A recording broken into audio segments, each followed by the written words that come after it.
जय भीम। ऐसे लग नहीं रहा कि नगीना हमें प्यार से पुकार रही है। एक बार जय भीम ऐसा करे कि लखनऊ तक आवाज जाए, जय भीम। साथियों, यहां पर आज मौजूद सर्व समाज में से हमारे मुसलमान भाइयों को, बहनों को, माताओं को मेरा सलाम।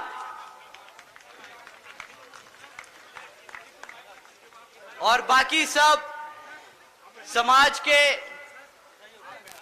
रिलीजन के सभी व्यक्तियों को, भाइयों बहनों को जो आज यहां मौजूद हैं, आप सभी को मेरा प्रणाम।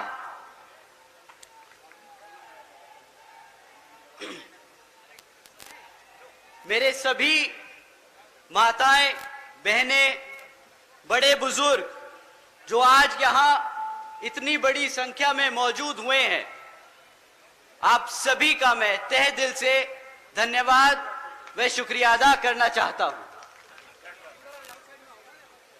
साथियों, साथ साथ में आज यहां मंच पे मौजूद पार्टी के सभी वरिष्ठ व छोटे बड़े पदाधिकारी एवं कार्यकर्तागण जिन्होंने इस सभा को इतनी बड़ी सक्सेस बनाने में अपना पूरा समय दिया, तो उन सब को भी मेरा तहे दिल से धन्यवाद।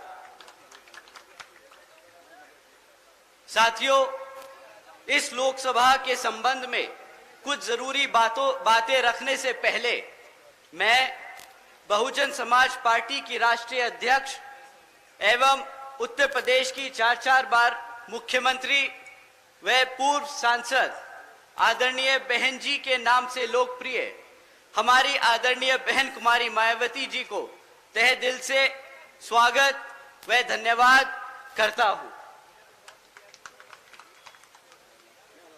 जिन्होंने अपना पूरा जीवन बामसेफ, DS4 व BSP के जन्मदाता एवं संस्थापक मान्यवर साहब श्री कांशीराम जी के बताए हुए रास्ते पर चलकर परम पूज्य बाबा साहब डॉक्टर भीमराव अंबेडकर जी के मानवतावादी व आत्मसम्मान एवं स्वाभिमान के मूवमेंट के लिए अपना पूरा जीवन त्याग कर इस मिशन, मूवमेंट और पार्टी को नई ऊर्जा देने का जो काम किया तथा उत्तर प्रदेश जैसे विशाल व महत्वपूर्ण राज्य में 4 बार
और महसूस किया है कि हमारे भोले भाले कार्यकर्ता को ये अफवाह फैलाते हैं, उनके बीच में ये अफवाह फैलाते हैं कि जी हाथी इसलिए नहीं चल पा रहा पिछले कुछ सालों से क्योंकि वो किताब के बोझ से दब चुका है।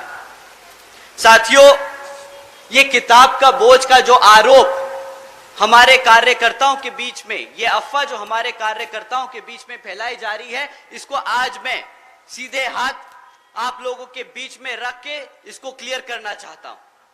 साथियों, पिछले कुछ हफ्तों से इलेक्टोरल बॉन्ड्स के बारे में न्यूज चल रही है। क्या आप लोगों ने इलेक्टोरल बॉन्ड्स के बारे में खबर सुनी? आप लोगों ने खबर सुनी?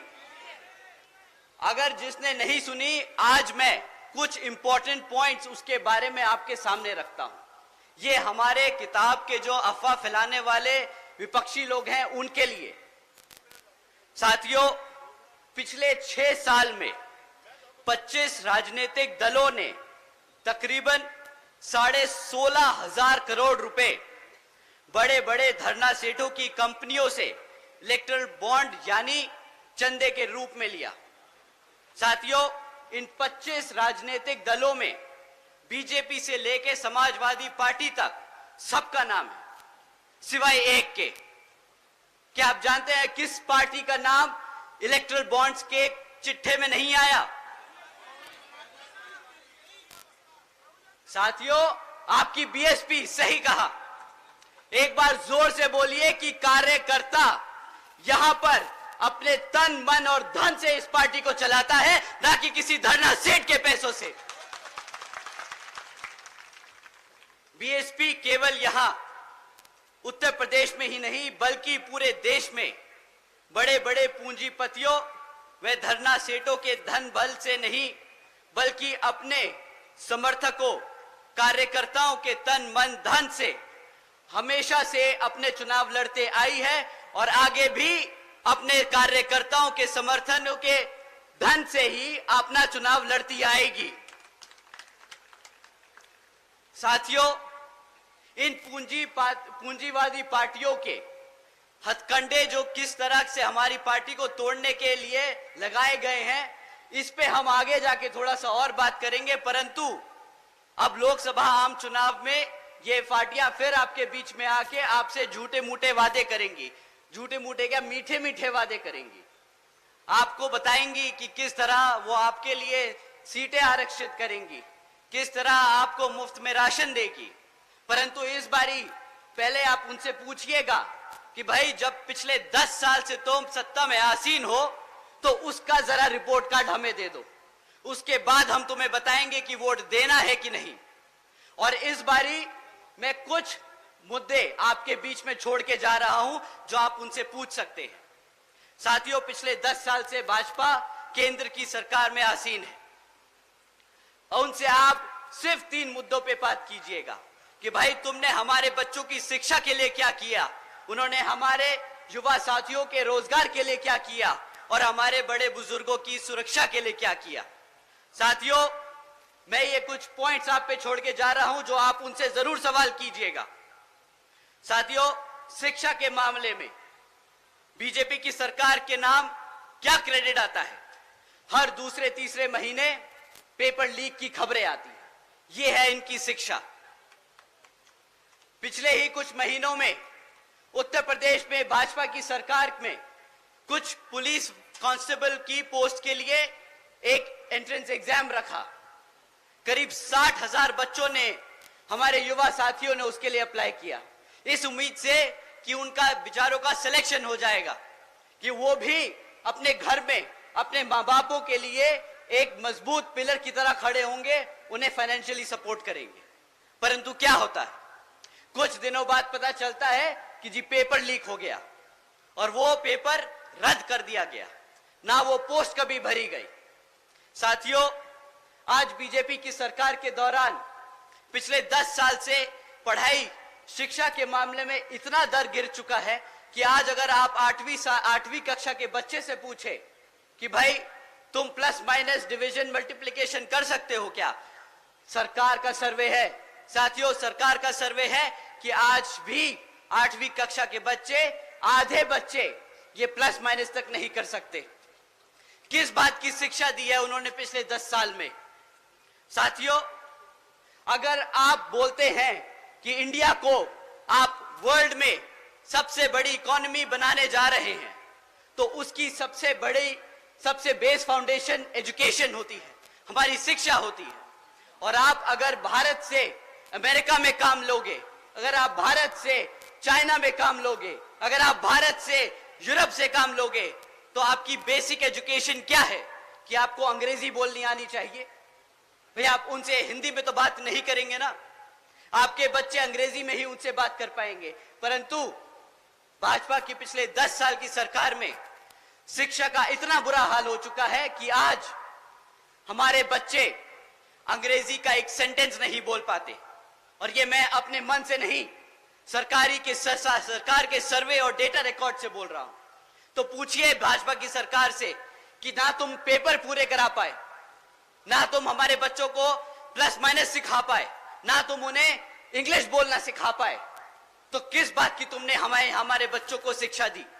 उन्होंने आपके साथ, आपके भविष्य के साथ खिलवाड़ किया है साथियों। ये बात शिक्षा के साथ साथ आपके भविष्य का है। तो आप एक बार जरूर उनसे पूछिएगा कि भाई साहब, पिछले 10 साल में आप ना ही साका खाली सेंटर में नहीं, यहां उत्तर प्रदेश की राज्य सरकार में भी आसीन है और आपके हालात कहीं पे भी सुधरे नहीं। तो इस बारी किस मुंह और हक से आप हमसे वोट मांगने आए हैं? साथियों, वैसे तो केंद्र की सरकार डिजिटल इंडिया के नाम पे बहुत ढिंढोरा पीटती है। जहां जाती है वहां बताती है कि डिजिटल इंडिया ये, डिजिटल इंडिया वो, भारत यहां जा रहा है, भारत वहां जा रहा है। पर हकीकत तो ये है साथियों कि आज 65% से ज्यादा स्कूलों में आज एक कंप्यूटर तक नहीं है। आप बोलते हैं कि हम डिजिटल इंडिया बनाएंगे, हम बच्चों को एआई के बारे में सिखाएंगे, हम उन्हें सॉफ्टवेयर डेवलपर्स बनाएंगे। कैसे बनाएंगे? आप सरकारी स्कूलों में एक कंप्यूटर नहीं दे सकते। 35% से ज्यादा, 35% से कम स्कूलों में आज भी इंटरनेट कनेक्शन नहीं है। साथियों, ये जो आपको एक दुनिया में वर्ल्ड इकोनॉमी का सपना दिखाते हैं, वो सिर्फ और सिर्फ झूठे वादे हैं। वे पिछले 25 सालों से झूठा वादा दिखाते आए हैं, पहले गुजरात में और अब पूरे भारत में। और आज इसका नुकसान आप लोग नहीं, आपके भविष्य में बच्चे पे चुकाएंगे। साथियों, समय आ गया है उनसे सही सवाल करने का और सही जगह वोट डालने का। साथियों, जो बच्चे किसी तरह ग्रेजुएशन तक पहुंच गए, क्योंकि सरकारी स्कूल से निकल के पढ़ने में तो बहुत तकलीफ, कोई बच्चा अगर प्राइवेट स्कूल से निकल जाए, ग्रेजुएशन कर ले, पीएचडी कर ले, तो उसके लिए अब रोजगार के मौके नहीं। कैसे नहीं?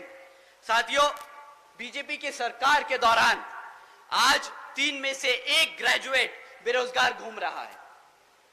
ये जो बोलते हैं कि भाई हम हर साल 2 करोड़ नौकरी देंगे, 2014 में बहुत बड़ा वादा लेके आए थे, सबने इसी नाम पे वोट दिया था कि हमारे बच्चों की नौकरी लग जाएगी। आज 3 में से 1 बच्चा बेरोजगार घूम रहा। साथियों, बेरोजगारी का इतना बुरा हाल है कि पिछले कुछ दिनों में ऐसी ऐसी खबरें सामने आई हैं जो आप सुन के हैरान होंगे। मैं एक हेडलाइन आपके सामने पढ़ता हूं। 90,000 से ज्यादा पीएचडी स्कॉलर्स, इंजीनियर्स और ग्रेजुएट्स ने एक क्लास 4 की नौकरी के लिए अप्लाई किया। ओपनिंग कितनी थी? 1000 पोस्ट एक क्लास 4 की नौकरी के लिए। पीएचडी स्कॉलर्स अप्लाई कर रहे हैं, ग्रेजुएट्स अप्लाई कर रहे हैं। ये है पिछले 10 साल में भाजपा सरकार का एजुकेशन एम्प्लॉयमेंट पे रिकॉर्ड। साथियों, प्रधानमंत्री जी और भाजपा के केंद्र के सारे मंत्री बड़े गर्व और फख्र से बोलते हैं कि भाई हमने आज तक 80 करोड़ से ज्यादा लोगों को मुफ्त में राशन देने का काम किया। उन्होंने ऐसी स्कीम चलाई मुफ्त में राशन देने की कि आज 80 करोड़ लोग भारत के वो स्कीम के अंदर उसका फायदा उठा रहे हैं। साथियों, केंद्र की भाजपा सरकार जो बड़े चौड़कर बोलती है कि मित्रों, आज बीजेपी की सरकार ने 80 करोड़ से ज्यादा देशवासियों को मुफ्त में राशन देने का काम किया है, परंतु ये कोई इनसे पूछे कि भाई जो 80 करोड़ लोगों को तुमने मुफ्त में राशन देने का काम किया, इसमें इतना चौड़ने की क्या बात है? वो मुफ्त में राशन इसलिए तुमसे ले रहे हैं क्योंकि तुमने उन्हें रोजगार नहीं दिया है। पिछले कई सालों से तुम 2 करोड़ नौकरियों का वादा करते रहे और बताते रहे कि कितनी नौकरियां हैं। अगर नौकरियां होती तो क्या 80 करोड़ में से लोग भारत के आपके मुफ्त राशन पे डिपेंडेंट होते क्या? बताइए साथियों। और सबसे बड़ा धोखा, इस 80 करोड़ जनता को मुफ्त में राशन देने का हमारे टैक्स पेयर पे 2 लाख करोड़ का टैक्स बर्डन पड़ता है। ये खर्चा आपके टैक्स के पैसे से दिया जाता है। अब एक बात सोचिए, 2 लाख रुपए ये केंद्र की सरकार 2,500 रुपए 3,000 रुपए महीना राशन देने में खर्चती है। अगर ये आपको 20,000 रुपए की बेस नौकरी दे देती तो आज भारत की तरक्की 2 लाख के खर्चे से नहीं 20 लाख करोड़ के फायदे से होती। इन्होंने सही मायने में 2.5 लाख करोड़ का चूना नहीं लगाया अपनी जनता को, इन्होंने 20 लाख करोड़ का नुकसान किया है अपनी आवाम का। साथियों, सुरक्षा के मामले में इनके ऊपर कोई टिप्पणी ना ही करे तो अच्छा है। मैं इनके बस एक नोटिस के बारे में आपको बताता हूं, वो आपको इनकी सेफ्टी सिक्योरिटी के बारे में सही तरीके से समझा देगा। यहां के मुख्यमंत्री जी एक दिन नोटिस जारी करते हैं कि आज से लड़कियों को शाम को 8 बजे के बाद से प्राइवेट इंस्टीट्यूट्स में क्लासेस लेना मना है। क्यों? क्योंकि वो अपने बच्चियों की सुरक्षा नहीं कर सकते। अब साथियों, जो ऐसी गाइडलाइंस पॉलिसीज इशू करे, उसके राज्य में, उसके रहते हुए इस प्रदेश में कौन सी बेटी सुरक्षित होगी? आप अगर अपने बेटी बच्चों को सुरक्षित नहीं रख सकते तो आप क्या हमारे बड़े बुजुर्गों को सुरक्षित रखेंगे? साथियों, ये लोग गर्व करते हैं, इनको बहुत अच्छा लगता है जब इनको लोग बोलते हैं कि ये बुलडोजर की सरकार है। इन मूर्खों को पूछो कि अगर बुलडोजर की सरकार से चीजें टूटती हैं तो तुम्हें वहां सत्ता में बिठाने का काम इस जनता ने जो किया था, यहां पे इस प्रदेश को बनाने के लिए किया था, ना कि तोड़ने के लिए। इन लोगों में इतनी भी समझ नहीं कि बुलडोजर का सरकार का किताब लेके गर्व की बात नहीं, ये शर्मिंदगी की बात है कि जो तुम पे ये पूरी आवाम ये आरोप लगा रही है कि तुम बुलडोजर की सरकार हो। साथियों, इनकी फाइनेंशियल विजडम, इनकी अंडरस्टैंडिंग ऑफ फाइनेंशियल नॉलेज, ये कितने अच्छे हैं भारत के व्यापार में। ये मैं आपको एक और स्टेटस, एक फैक्ट के बारे में एक फैक्ट बताता हूं और उससे ज्यादा मैं उस पर कुछ नहीं कहूंगा। साथियों, जब केंद्र की सरकार में भाजपा आसीन हुई थी तो केंद्र की सरकार पे 58,60,000 करोड़ का कर्जा था। आज 2024 में ये 58,60,000 करोड़ का कर्जा बढ़कर आज 152 लाख करोड़ हो चुका है। इतनी ही अच्छी इनकी फाइनेंशियल नॉलेज है, इतना ही अच्छा इनका बिजनेस सेंस है। ये इंडिया को भारत देश में एक लार्जेस्ट $5 ट्रिलियन इकोनॉमी की बात करते हैं। अगर कर्जे पे चौड़ना है तो भाई साहब, हमें ऐसी सरकार और ऐसा चौड़ नहीं चाहिए। हम चाहते हैं कि हमारे बच्चे को रोजगार मिले, हम चाहते हैं कि हमारा बच्चा हमारे घर में पैसा लेके आए और बोले कि मां, तेरे को बाहर सरकार के फ्री खाने राशन की स्कीम पे जरूरत नहीं है, मैं तेरे लिए कमा सकता हूं। इन्होंने साथियों हर स्तर पे आपके साथ धोखा किया है और अब आपका समय आ गया है इनसे सवाल करने का कि भाई किस तरीके से तुम सरकार चलाते आए हो। अब समय आ गया है इनको इनकी हरकतों के लिए अकाउंटेबल होल्ड करने का। साथियों, ये लोग पिछले 10 साल से आपके साथ हैं, ये 10 साल से आप पे राज करते आए हैं और आज भी जब ये आपके बीच में आएंगे तो अगले 15 साल का सपना दिखाएंगे। ये अपना पिछले 10 साल का रिपोर्ट कार्ड नहीं देंगे आपको। साथियों, मैं बहन जी का गवर्नेंस मॉडल आपके सामने रखता हूं। हम 2007 में सत्ता में आए थे और हम 2012 तक सत्ता में थे, पर आज भी बहन जी के ऊपर से गाइडलाइंस है कि आप आगे आने वाले 5 साल के लिए क्या करेंगे वो नहीं बताएंगे। आपने पिछले 5 साल में क्या किया, आप वो बताएंगे। जनता को पता होना चाहिए कि आपकी कार्यशैली कितनी मजबूत है। वो आपके भरोसे पे वोट दे, आपके काम पे वोट दे। तो साथियों, मैं आपके सामने बहन जी के कुछ काम आपके सामने रखता हूं और आप ही डिसाइड करना कि आपके लिए, आपके बच्चों के लिए सही नेता कौन है। बहन जी के गवर्नेंस मॉडल के तहत साथियों, बसपा की सरकार ने महामाया गरीब बालिका आशीर्वाद योजना चलाई थी, जिसके तहत 3,25,000 बच्चियों को 1-1 लाख रुपए देने का बहन जी ने काम किया था। साथियों, बहन जी ने अपनी सरकार में 3,250 करोड़ रुपए अपनी बच्चियों को 1-1 लाख रुपए देने का काम किया जब वो पैदा हुई, ताकि जब वो 18 साल की हो तो उनको अपने माँ बाप या अपने किसी भाई बहन पे डिपेंड ना होना पड़े, वो अपने पैरों पर खड़ी हो सके।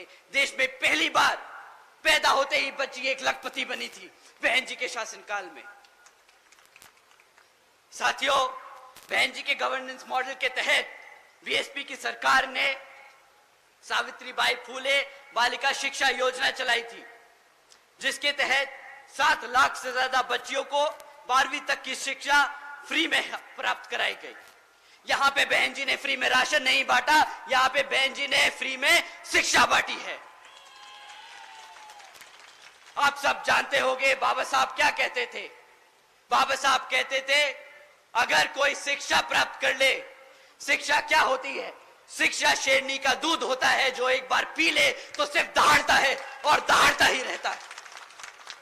बहन जी ने अपने प्रदेश में हर एक बच्ची को एक शेरनी बनाने का काम किया। साथियों, इस स्कीम के दौरान बहन जी ने अपनी बच्चियों के लिए 600 करोड़ रुपए खर्चे थे। हमने कभी इधर उधर पैसा नहीं उड़ाया। बहन जी ने हमेशा बहुत टारगेटेड, बहुत सटीक तरीके से सही जगह वो पैसे का इस्तेमाल किया, ताकि आने वाली जनरेशन किसी के सामने हाथ ना फैलाए। साथियों, बहन जी मॉडल ऑफ गवर्नेंस के तहत बसपा की सरकार में प्रदेश में कई व्यवसायिक technical institutions, engineering colleges, polytechnic एवं इंडस्ट्रियल ट्रेनिंग इंस्टीट्यूट्स एवं अन्य पिछड़े वर्गों के लिए इन सभी कॉलेजेस, इंस्टीट्यूट्स और एजुकेशन सेंटर्स में 27% सीटों की आरक्षण तय की। साथ ही साथ इसमें पहली बार सरकारी कॉलेजेस में पिछड़े वर्ग के लिए 27% आरक्षण हॉस्टल्स में तय किया। साथियों, बहन जी ने हर वर्ग का ध्यान रखा। वो चाहती थी कि हर बच्चा पढ़े, हर समाज, हर वर्ग का बच्चा पढ़े। किसी के लिए पढ़ाई के लिए पैसा एक मुश्किल ना बन पाए। यहां पे पिछले 10 साल से कांग्रेस, बीजेपी की सरकारें चलती आ रही हैं विभिन्न प्रदेशों में, और सत्ता में केंद्र में भाजपा की सरकार। क्या आप उनसे पूछिए कि भाई तुम फ्री की राशन की बात करते हो, कितने कॉलेजेस बनवाए तुमने, कितने कॉलेजेस चल रहे हैं, कितने बच्चों को तुमने पढ़ाया? सवाल आपके भविष्य का है साथियों। आपके आज वोट डालने से आपके बच्चों का भविष्य बदलेगा। आप लोगों ने अपना जीवन जी लिया है, आज आपके बच्चों के लिए आपको लड़ना होगा। साथियों, बहन जी के मॉडल ऑफ गवर्नेंस के तहत बसपा की सरकार ने सरकारी नौकरियों के साथ साथ देश में पहली बार सरकारी ठेकों में भी आरक्षण की व्यवस्था तय की। हमारे लोग, पिछड़े वर्ग के लोग, बहुजन लोग खाली सरकारी नौकरियों में आगे नहीं बढ़ेंगे, वो प्राइवेट सेक्टर में भी आगे बढ़ेंगे। वो अपने पैरों पर बिजनेस खड़ा कर खड़े होंगे। साथियों, वो अपने आप को नौकरी मांगने नहीं, नौकरी देने लायक बनेंगे। बहन जी ने हमेशा से आप सबके लिए, हमेशा आगे के लिए सोच के काम किया। साथियों, बहन जी के मॉडल ऑफ गवर्नेंस के तहत बसपा की सरकार ने कृषि व संबंधित कार्यों में सबसे पहले मिनिमम वेजेस को 55 रुपए से बढ़ाकर 100 रुपए प्रतिदिन किया। साथियों, साथ ही साथ अन्य पिछड़े वर्गों के लोगों की क्रीमी लेयर की वार्षिक आय 3 लाख रुपए से बढ़ाकर 5 लाख रुपए कर दी, ताकि उन सभी लोगों को फाइनेंशियली लाभ हो सके। साथ ही साथ बहन जी के मॉडल ऑफ गवर्नेंस के तहत बसपा की सरकार में 90,000 से अधिक शिक्षकों को सरकारी नौकरी दी गई, 1 लाख से अधिक सफाई कर्मचारियों को सरकारी नौकरी दी गई, 2 लाख से अधिक जवानों को पुलिस फोर्स में भर्ती किया गया। और साथियों, अपने 5.5 साल के शासनकाल में 6 लाख से अधिक अपर कास्ट समाज के सभी कमजोर लोगों को विभिन्न सरकारी नौकरियों पे, पदों पे नियुक्त किया गया। और साथियों, आप जानकर हैरान होंगे, ये सारे काम बहन जी ने तब किए जब पूरी दुनिया आर्थिक मंदी के दौर से गुजर रही थी। इसे कहते हैं फाइनेंशियल इंस्टीट्यूशन, फाइनेंशियल नॉलेज की एक सेंसिबल तरीके से गवर्नमेंट रन करना। साथियों, बहन जी ने कभी सरकारी खर्चे से अपनी सरकारी नीतियों को चमकाने का काम नहीं किया। जो आप सब जानते हैं, भाजपा बखूबी जानती है। 100 करोड़ सैंक्शन करेगी पॉलिसी के लिए, उसमें से 75 करोड़ रुपए उसको एडवर्टाइज करने के लिए खर्च देगी। बहन जी ने कभी ऐसे काम नहीं किए। उन्होंने आपके टैक्स के कमाए हुए पैसे को बखूबी समझा कि वो कितनी मेहनत से कमाया जाता है, और सब जगह वो बांटने का काम किया, क्योंकि वो हमेशा से चाहती हैं कि बाबा साहब और मान्यवर साहब श्री काशीराम जी के सपनों को वो इस प्रदेश में नहीं बल्कि पूरे देश में लागू करके उनके सपने को पूरा कर सके। साथियों, मैं दिल से ही नहीं बल्कि दिमाग से भी आपसे बोलूंगा कि काम ले इस बारी। दिल से आदमी भावुक होके बोलता है, भावुक होके एक्शन लेता है। कभी लगता है कि यार मेरे समाज के, मेरे परिवार के, मेरे दोस्त यार के यहाँ घटना हुई तो मैं भी उसके साथ जाके खड़ा हो जाऊं, मैं भी आंदोलन करूं, मैं भी पुलिस से झगड़ूं, मैं भी एसपी और डीएम से लड़ूं कि उसको न्याय मिलना चाहिए। साथियों, ये भी तरीका होता है, बट ये कभी बीएसपी का तरीका नहीं रहा। कभी भी बीएसपी के लोग सड़क पे उतरकर किसी से लड़ाई झगड़ा नहीं करे। हमारे लोगों ने हमेशा सूझबूझ और दिमाग से काम लिया। बहन जी ने हमेशा समझाया कि साथियों, सड़क पे उतरकर झगड़ा कर आपको आपके लोगों के लिए न्याय नहीं मिलेगा। आपको अपने समाज के लोगों के बारे में और अपने समाज को जागरूक करके, वोट डाल के अपने लोगों को तख्ता में बिठाकर उन लोगों के लिए न्याय मिलेगा। साथियों, पिछले कुछ सालों से आप लोगों के बीच में इन विरोधी पार्टियों ने किस्म किस्म के लोग छोड़ रखे। अब नाम लेके उनको बताना क्या, उनको हवा देने की कोई जरूरत नहीं, पर वो आप लोगों को कुछ इस तरीके से भटका रहे हैं, वो मैं काम आपके सामने रख देता हूं और आपको बोलता हूं कि आपसे विनती करता हूं कि उनके चक्करों में ना पड़े, क्योंकि एक बार आप उनके चक्करों में फंस गए तो फिर वहां से निकालना बहुत मुश्किल होगा। साथियों, ये आदमी अपने आप को मसीहा बताता है। ये आदमी कहता है कि मैं सड़क पे उतरूंगा अपने समाज के लिए, आंदोलन करता है, झगड़ता है, लड़ता है, हमारे युवा साथियों को लेके पहुंच जाता है। फिर क्या होता है, हमारे युवा साथियों पे मुकदमे होते हैं, और जैसे ही मुकदमे होते हैं वे बेचारे ढूंढते फिरते हैं कि भाई साहब हमें बचाओ। वो आदमी फिर यहां से छोड़ के दूसरी जगह भाग जाता है, वहां पे आंदोलन करता है, और इस कारवां में हमारे सभी युवा साथियों पे मुकदमे दर्ज कराता जा रहा है। अगर आप पे एक बार मुकदमा दर्ज हो गया साथियों, तो सरकारी नौकरी मिलने में मुश्किल हो जाएगी, रोजगार मिलने में मुश्किल होगा। ये आपको आज गरम खून नहीं दिखा के, इमोशनल करके आपको सड़कों पे ले जा रहा है और बाद में फंसा रहा है। साथियों, सड़क पे लड़कर आपको वोट, आपको आपकी ताकत, आपको सत्ता में आने का मौका नहीं मिलेगा।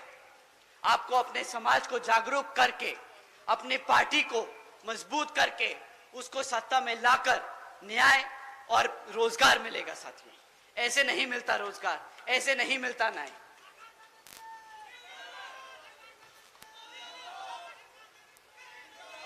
साथियों, अभी पिछले कुछ दिनों में इस व्यक्ति ने अपनी पूरी जी जान लगा दी कि वो इंडिया अलायंस में घुस जाए।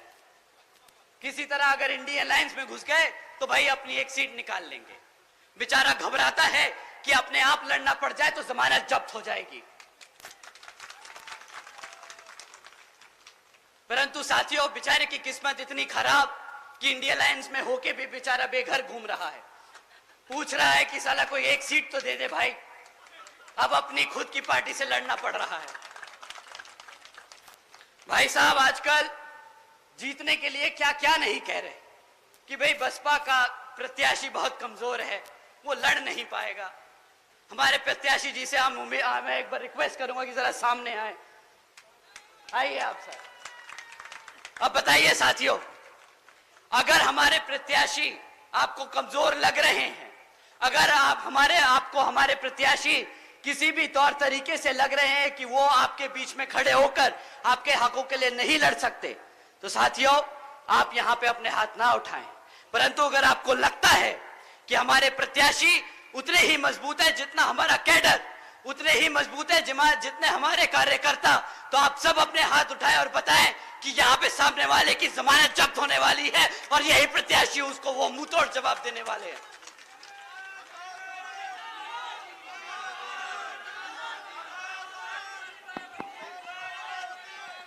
सुरेंद्र पाल, तुम आगे बढ़ो। सुरेंद्र पाल जी आगे बढ़ो। सुरेंद्र पाल जी आगे बढ़ो। साथियों, वो ऐसी ऐसी बेतुकी बातें करता है कि अब उसकी और बातें करेंगे तो हमारी बेइज्जती हो जाएगी। तो अब हम इससे आगे बढ़ते हैं। साथियों, जैसा कि आप जानते हैं कि अब लोकसभा आम चुनाव हो रहे हैं, तो ये किसी भी तरीके के हथकंडे अपनाएंगे, झूठी अफवाह फैलाएंगे। ये बेचारे नीला पटका पहन के आएंगे। अगर उनका नीला पटका फेल हो जाए तो पार्टी का नाम भी बदल लेंगे, हमारे संस्थापक का नाम रख लेंगे। परंतु आपको इनकी बातों में नहीं आना है। ये उतने ही बेकार हैं जितनी कांग्रेस और बीजेपी, जितनी सपा और आरजेडी। साथियों, आपको इन सब से बच के और संभल के रहना है। ये बहुत जरूरी है कि आप लोग अपने पार्टी के मूवमेंट को मजबूत करते चलें और लोगों में आपके कार्यकर्ता, आपके प्रत्याशी के बारे में सही बातें आगे रखते रहें और सबको बताते रहें कि आपको इस बारी हाथी के सामने वाला बटन दबाकर यहां पर बहन जी के हाथ मजबूत करने का काम करना होगा। साथियों, आगे की 3 लाइनें मैं वो बोल रहा हूं जो बहन जी ने मुझसे बोला लिखा बोलने को। साथियों, ये मैं बहन जी के शब्द आपसे दोहरा रहा हूं। बहन जी ने कहा कि उनकी खास तौर से आदरणीय बहन जी की अपील है कि इस समय देश में हो रहे लोकसभा आम चुनाव में आप सभी लोगों को हर मोर्चे पे सावधान रहना होगा। आप लोगों का वोट बहुत कीमती है। आपका वोट कोई खरीद ना सके, आपका वोट कोई लूट ना सके, आपका वोट कोई किसी तरह कब्जा ना सके। साथियों, जाति बिरादरी, धन बल, मंदिर मस्जिद या किसी भी विभिन्न आदि के नाम पर कोई स्वार्थी अपने जाल में फंसाकर आपका वोट का कोई दुरुपयोग ना कर ले, क्योंकि देश के हर एक महिला पुरुष व सभी युवा साथियों को आदरणीय बाबा साहब डॉक्टर भीमराव अंबेडकर जी के दिए हुए इस वोट की ताकत को आप ज़ाया ना करें।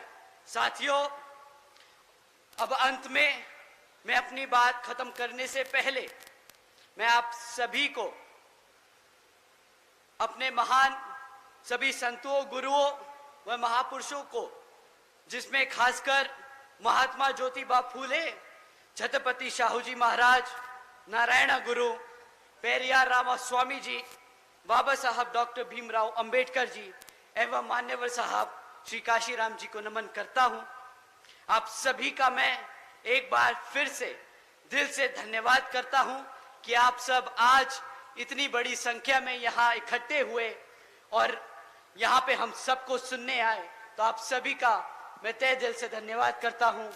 यहाँ मौजूद सभी मीडिया बंधु, हमारे बीवीएफ के नौजवान साथी, हमारे स्टेट के कमेटी के सभी जिम्मेदार पदाधिकारी एवं कार्यकर्ता गण, आप सभी का भी मैं तहे दिल से धन्यवाद करता हूं। और साथियों, आने वाले लोकसभा आम चुनाव में आप हाथी वाले निशान के सामने वाला बटन दबाकर यहाँ बीएसपी को विजय बनाए और बहन जी के हाथ मजबूत करें। जय भीम, जय Bharat. Bahujan Samaj party, Bahujan Samaj party, Bahujan Samaj party, Bahujan Samaj party, आदरणीय बहन कुमारी मायावती जी, आकाश आनंद जी, आकाश आनंद जी, आकाश आनंद जी।